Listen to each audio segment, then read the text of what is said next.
Welcome back to Teaching Orchestra. We're back in the teaching lab, and today we're going to be working on finger tappers. Finger tappers are especially useful for cellos and basses because it teaches them how to isolate different parts of the hand. Now, if you look at your hand, and you'll see your index finger, your middle finger, ring finger, pinky, you'll see the three joints. You'll see knuckles on one side and the knuckle creases on the other side. But on your thumb, it might not be as obvious, you only see two. Well, the third part of the thumb is actually right here in the hand, and it helps to divide the hand in half. So we have the top part of the hand and the bottom part.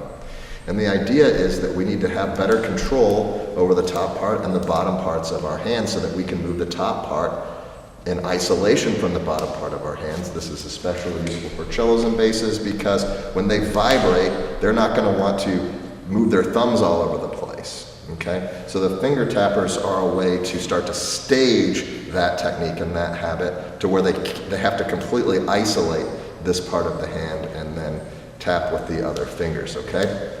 So we're going to take the heel of our hands and we're going to place them on the upper bout, okay?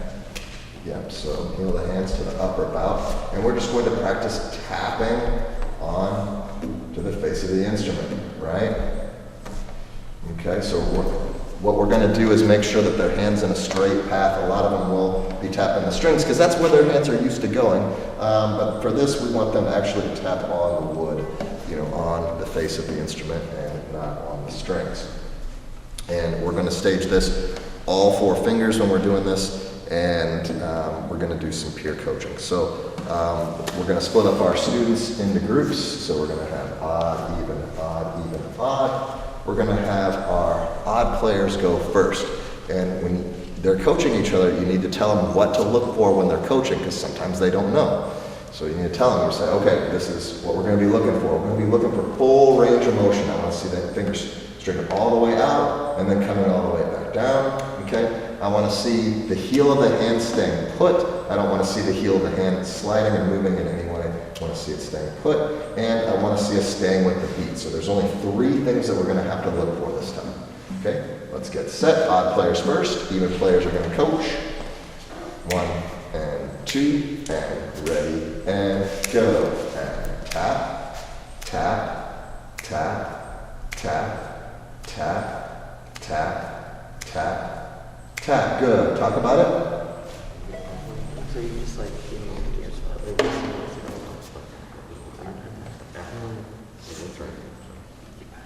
all right, wrap up your comments. We're going to try it again. Try to get a little bit better. Okay. I think you're full. Make sure you're full. Okay, get set. 2 and ready and go. And tap, tap, tap, tap, tap, tap, tap, tap. Good. Make your final comments. So you gotta actually you want all the way down and all the way up. Put your fingers. All right, good. Let's turn it around. Now, even players are going to try it. Odd players are going to coach. Okay, get set. Get your heel of the hand set on the upper bout. Ready? 2 and set and go. And tap, tap, tap, tap, tap, tap, tap, tap. All right, talk about it.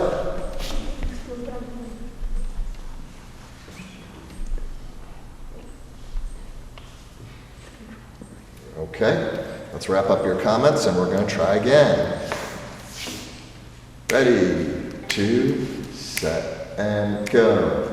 Tap, tap, tap, tap, tap, tap, tap, tap. Final comments. Try to point out something positive.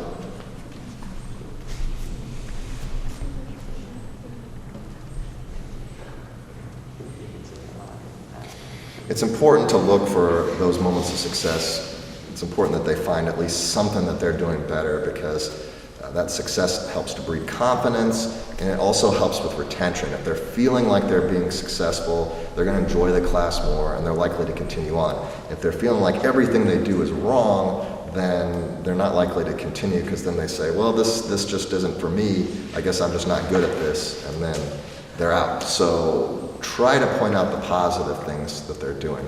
So how many people, out of the three things that we're looking for, whether it be the range of motion, the staying with the beat, or keeping your heel of your hand still, which one was the most difficult for you guys? Was it, how about range of motion? Was that the most difficult thing? Okay, for a couple of us, yeah, a few of us. That's probably going to be the most common thing with most classes.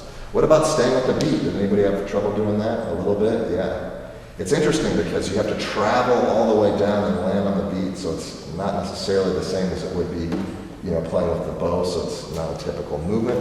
Did anybody have trouble keeping their heel down on their hand? No. And that's a little bit, yeah, that's kind of the beauty of this exercise, is that it really does isolate the hand.